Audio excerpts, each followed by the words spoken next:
Live from the chicken wing capital of the world, Buffalo, New York.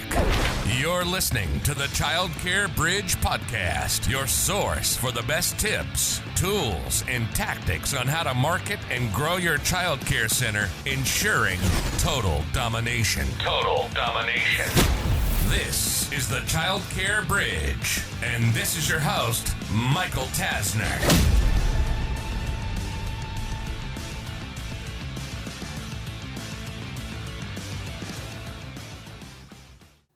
It was the disruption that no one saw coming.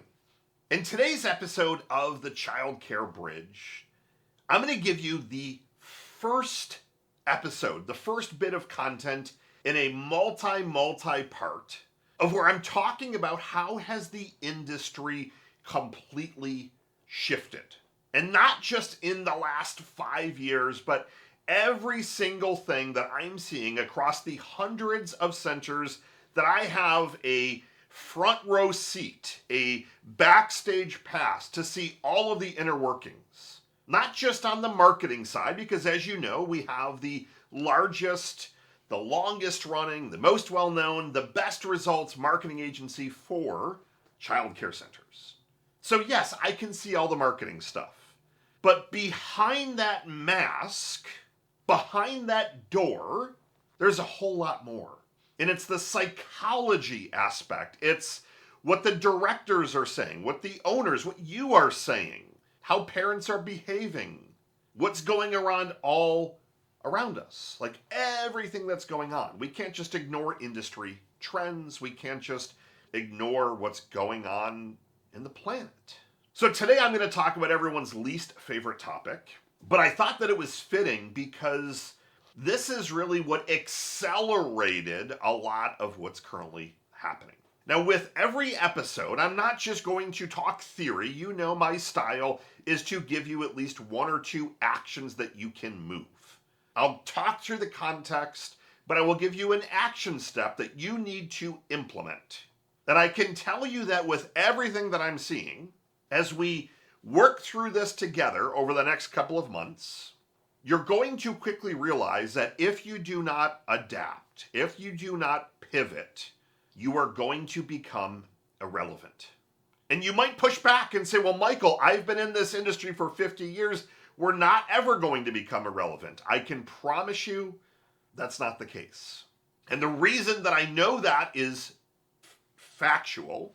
I was going to say verbatim. I don't know where that word came from. But the reason that I know it's factual is that the centers that we're working with, they're acquiring those centers. They're grabbing centers that are filing for bankruptcy, that are closing their doors, that are putting something on the front door that says closed. We're no longer in business.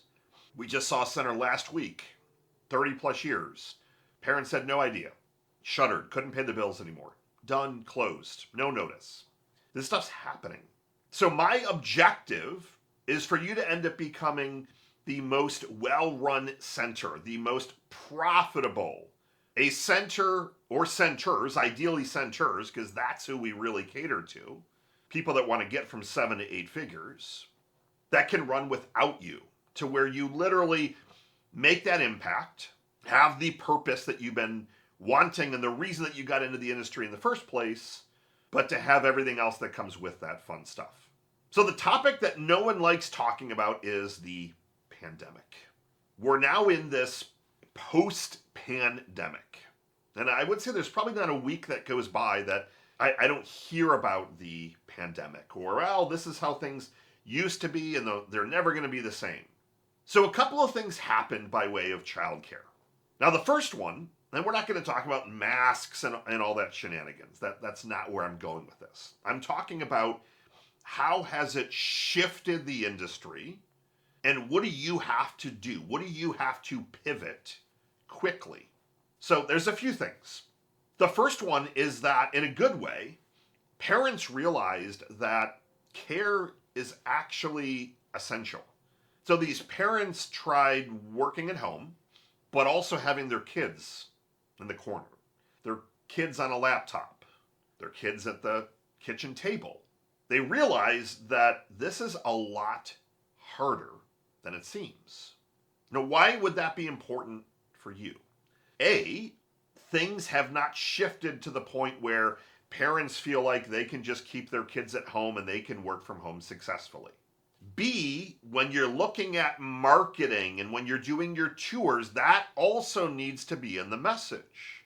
We're anticipating objections. And if one of the objections is, well, I had my kids home when COVID happened and the pandemic and things went okay, I would be pushing back, well, tell me how that really was. Were you actually able to put in an 8-hour day? Was your boss in the company you were working for or with or running, was that as successful as it always has been, or were you actually distracted?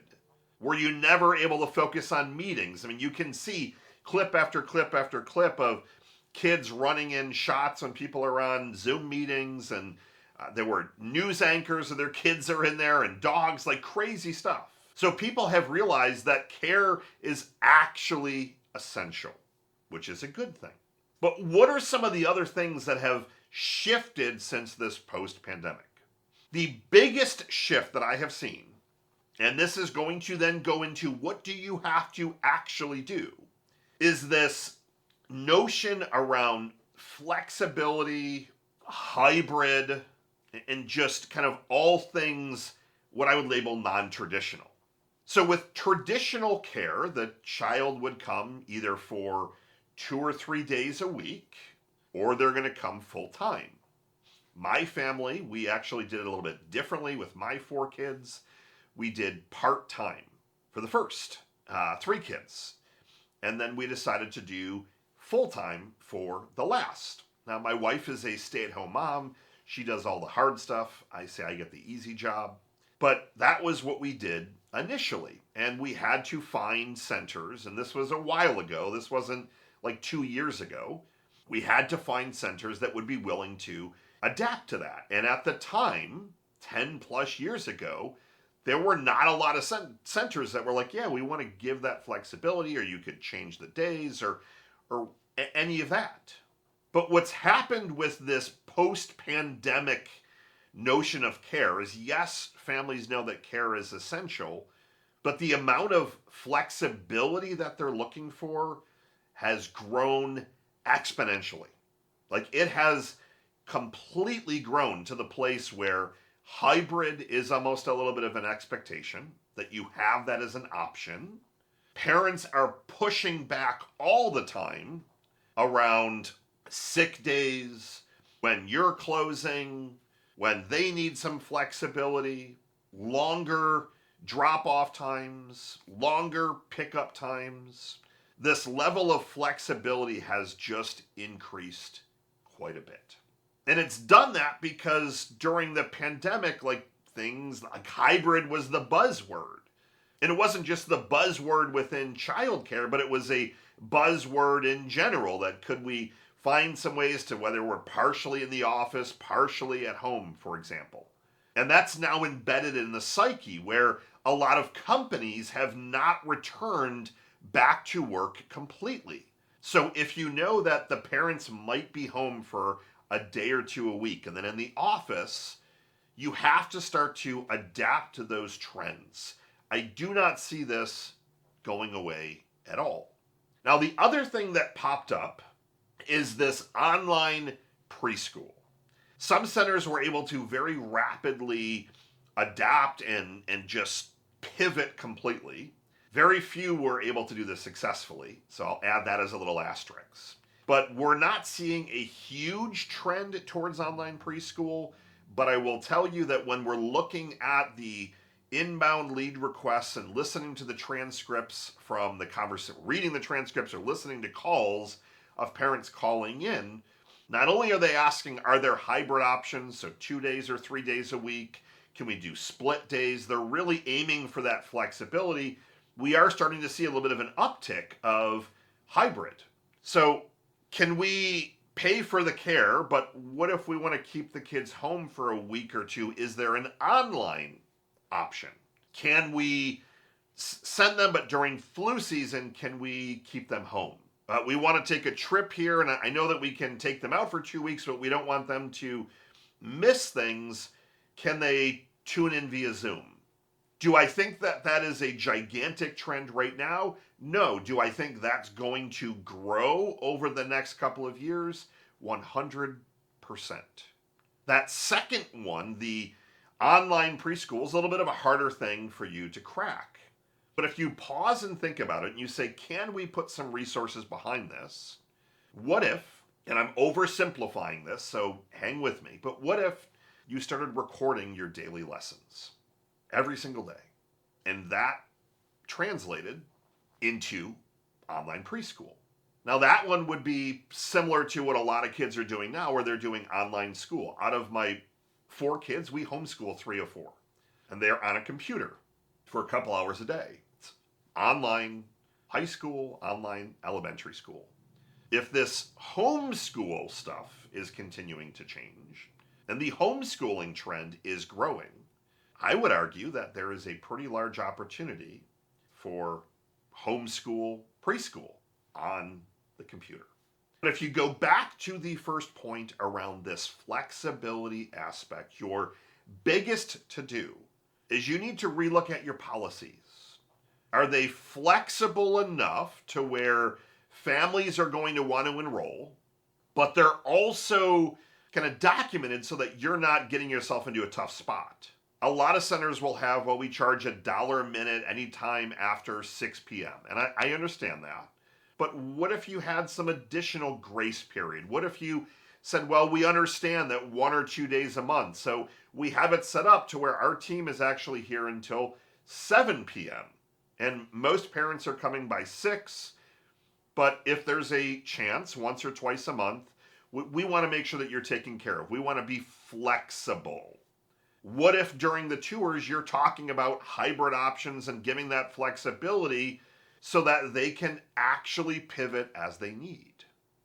So unfortunately, the pandemic really pushed for this extreme flexibility, the ability, and I wouldn't say it's an entitlement, because I hate the word entitlement, but it's more of just a mindset shift that this is the norm now.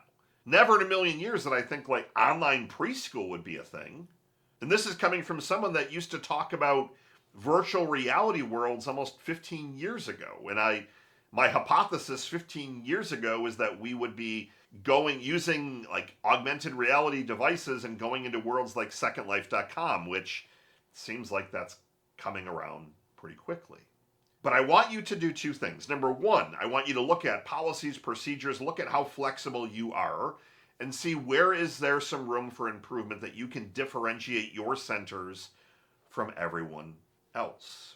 Number 2, I want you to consider for now, and this isn't an urgent action item, but I want you to consider how could you start to build some online curriculum so that if something were to happen and or you had another option to give families.